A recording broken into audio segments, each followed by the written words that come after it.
Okay, so groundwater contamination. Now, the first thing we need to do in order to wrap our head around this is to be able to visualize groundwater contamination.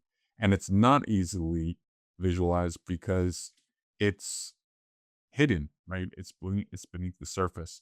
So one thing we want to do is get a better, and this is part of really the focus of this presentation, is to build our ability to visualize in the mind's eye what we're talking about with regard to groundwater contamination. So when I'm talking about visualization in this context, I'm not talking about computer animation or computer simulation or anything like that, 3D modeling.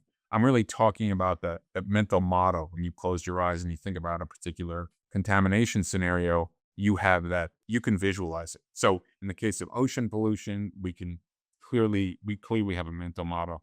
Same with air pollution, river pollution. But with regard to groundwater pollution, it's hidden, it's difficult to visualize. And that's one of the focuses of this presentation. And one, hopefully you're going to come away with this with a better mental model about groundwater contamination. So one way to do that is to first look at a laboratory experiment. Okay, this is on the order of what, maybe a foot and a half, 2 feet wide. It's a laboratory experiment, and it's developed to help visualize the flow of contaminants. Okay, actually to look at the flow and transport mechanisms. So we're talking about a water saturated sand tank. Okay. And you can see this blue line is essentially that water table that I was talking about. So everything beneath, all of the sand beneath this water, beneath this blue line is saturated.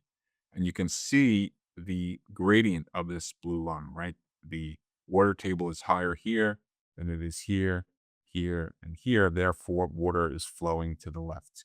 Okay. We have an aquitard here, another aquitard down here, and this is our confined aquifer. Okay, so we're going to focus on that. So again, we have the saturated sand. I've already defined the flow direction. It's from right to left based on the water levels, based on the water table elevation. And let's consider this dye injection. Okay, the dye injection would be analogous to, let's say, a contaminant entering the subsurface. And we're going to look at different time intervals, right?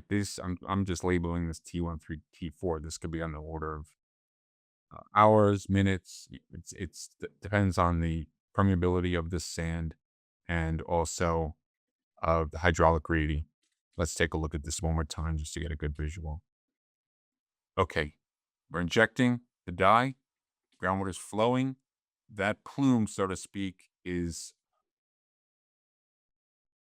advecting in the direction of flow, and it's also dispersing, right? Laterally, and also vertically.